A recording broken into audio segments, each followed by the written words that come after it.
This is News Channel 8 at 4 on your side. Good afternoon. I'm Stacy Shiver. And I'm Josh Benson. Thanks so much for being with us tonight. The Hernando County Sheriff's Office has a warning tonight. They say they've seen a dramatic increase in dog attacks. Some of the bites resulted in serious injuries to kids and adults. News Channel 8's Ryan Arbogast joins us.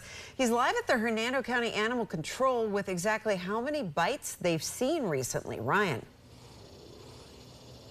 Stacy, the Hernando County Sheriff's Office says they've gotten 11 reports of dog attacks and bites in this area in just the last week. But what's really interesting here are these are not random.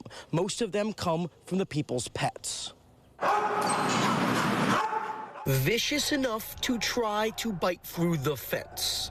This is just one of nearly a dozen dogs at the Hernando Animal Control that is in quarantine after attacking a person.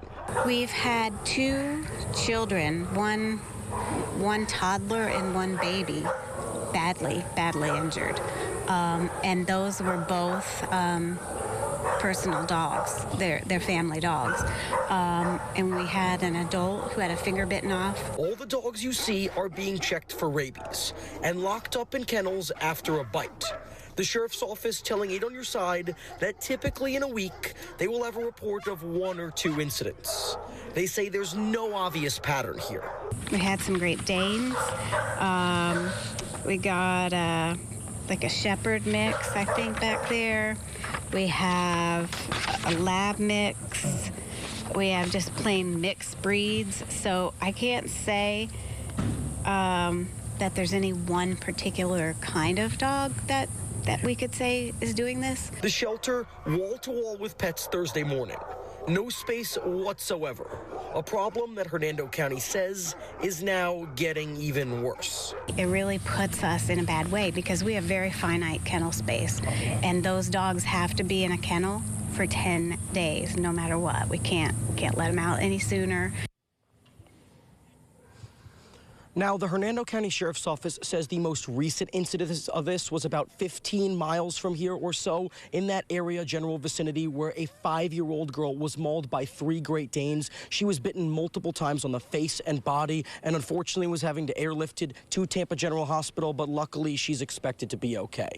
So frightening, Ryan. And we know so many of these issues are with people's own pets. So is there anything the shelter says dog owners should look out for? Stacy, they told me 3 main things to really worry about to focus and protect yourself if there is an issue. Number 1 is to make sure your small children are never around your dogs unattended, things like toddlers and infants. They also say to be careful and mindful if you're caring and talking to other pets that are not necessarily yours, petting other animals, to make sure not to do that, and to not break up any sort of dog fights whatsoever. All right, Ryan Arbogast, live in Hernando County. Thank you. The video of a man beaten by police officers during a traffic stop in Jacksonville is now the subject of a civil lawsuit. On today's episode of Rooted in Progress, a civil rights attorney joined to share 3 factors a court will take into consideration to decide if force is excessive. In this case,